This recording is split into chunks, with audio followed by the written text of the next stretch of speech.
তরকার ডাল সেদ্ধ হয়ে গেছে, গোটা মুগ ডাল।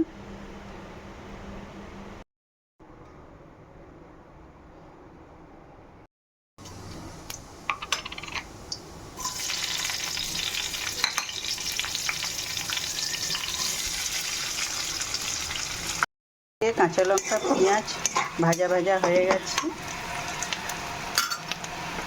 রসুন পেঁয়াজ বাটাটা দিয়ে দিলাম, আদা বাটাও দিয়ে দিলাম, দিয়ে ভালো করে কষতে হবে। নুন অল্প দিলাম, কারণ সেদ্ধ করা ডালেতে নুনটা দেওয়া আছে কিছুটা। হলুদ দিলাম, মশলা ধোয়ার জলটা অল্প দিয়ে দিলাম, দিয়ে একটু কষতে হবে। আবার কুচনো টমেটোগুলো দিয়ে দিলাম,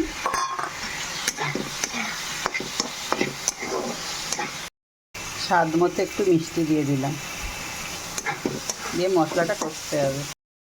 মশলাটা একটু ভাজা ভাজা হয়ে গেছে, এবার দুখানা ডিম দিয়ে দিলাম।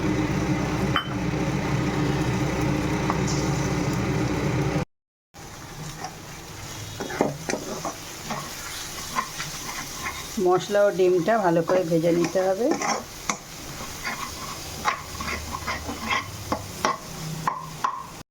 হয়ে গেছে, এবার সেদ্ধ করে রাখা ডালটা দিয়ে দেবো।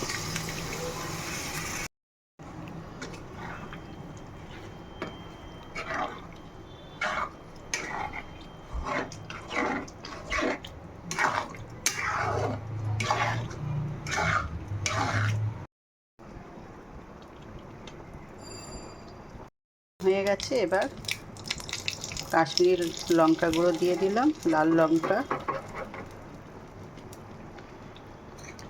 কসুরি মেথিটা দিয়ে দিলাম,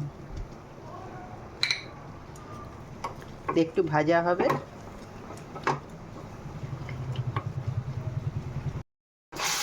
এবার আমি একটু দিয়ে দেবো।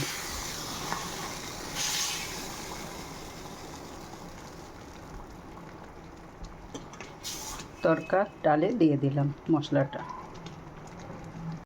তরকা হয়ে গেল আমার, এবার বাটিতে ঢেলে নেব। ঢেলে নিচ্ছি এক তরকা। এক তরকা কমপ্লিট, বাটিতে ঢালা হয়ে গেছে, এক তরকা রেডি।